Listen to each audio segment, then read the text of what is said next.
ప్రియమైన ప్రియురాలికి ప్రేమతో రాసిన ప్రేమలేఖ, స్వయమైన చేతులతో ముక్కలుగా చింపిందే మనసు లేక.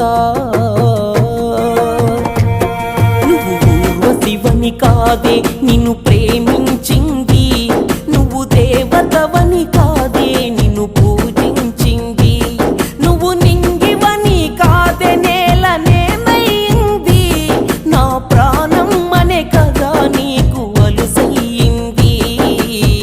రాతలో లేని రాధమ్మ చెప్పలేను